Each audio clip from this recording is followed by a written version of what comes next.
director of Groundwork Arts. Today we're going to make quirky characters using simple lines and shapes, and then we're going to transfer them to fabric patches. This project is inspired by Joshua Tree artist Sherry Elf. Sherry likes to create imaginary worlds she'd like to live in, characters she'd like to be friends with, and messages that are silly and inspiring. We're going to use Sherry's phrase, "I like myself," as a place to start.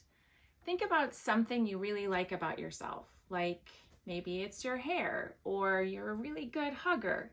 Or think about something kind of quirky, like I am a multitasker. I'm always juggling things all day long. Or maybe it's something you like to be, like I'd really love to be a sloth or a slow turtle. You'll be using one of these characteristics to develop your character. Your character can be a person, an animal, an object, or some hybrid combination of them. But you may not choose a cartoon character or a superhero that we already know. It needs to be unique and a reflection of yourself. Here's what you'll need: paper, a pencil, an eraser, a 4-inch scrap of fabric, and a Sharpie. Everything you see in the world can be broken down into basic lines and shapes. This rocket tortoise has squares, rectangles, there's another rectangle, a circle, another circle, oval, and lines like this can convey movement. There are geometric shapes, circles, triangles, squares, we have ovals, and rectangles.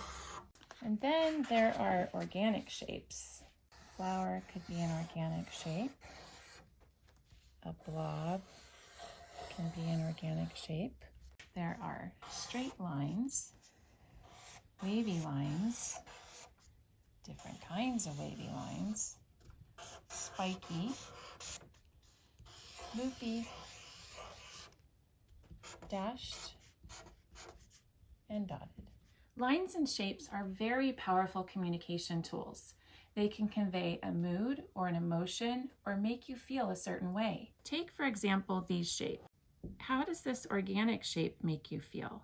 To me, it feels soft and gooey and blobby and slow. Or how about this sharp and edgy shape? It feels harsh and electric. I want you to think about how your lines and shapes can communicate something about your character. Usually a character is made up of a head, a torso, arms, legs, feet, and hands. But it doesn't have to be. It could be a torso with 3 heads, or it could be a head with no torso at all. Or you can exaggerate the proportions. It's all up to you, but we're going to do more than basic stick figures.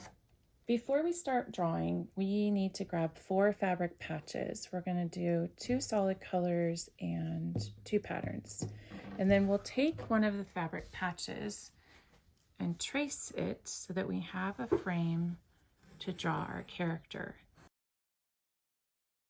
Pick one of your characteristics to focus on as the inspiration to start doodling your character. The first thing that I think of is somebody juggling. So I'm going to start with a triangle for my body, and she's going to have more than one arm. Usually when I'm working and multitasking, there's all kinds of things up in the air. Erasers are encouraged. I actually want a smaller body and longer legs because I'm also running a lot. So we're going to do a little body and long, kind of rectangular legs. The other thing is I oftentimes think too much, so I'm giving her a big, giant head. And I think that she needs a helmet, so all those things don't crash into her head. She needs more sleep, so I'm putting an eye mask on her. And if you get stuck and you don't know what else to do, ask yourself questions like, where does she live? And what does she wear? Does she live at the beach, or maybe she lives here in the desert? It's cold right now and she likes to wear boots. So we're gonna give her some big boots. So here's a good example of how a line can change everything.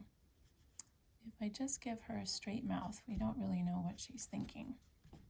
But give her a curved mouth. She looks really unhappy juggling those things up in the air.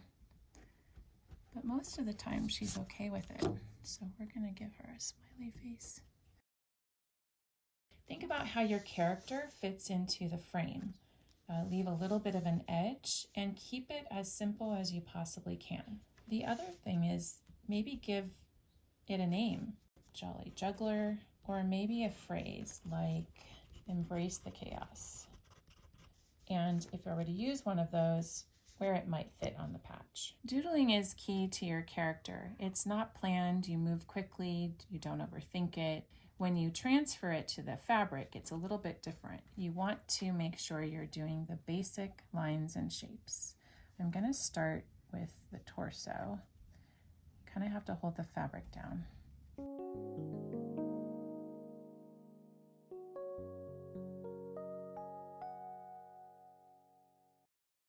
Like Sherry, you can bring your character and your ideas out into the real world by putting your patch on a t-shirt, a canvas tote bag, a binder, or a hat.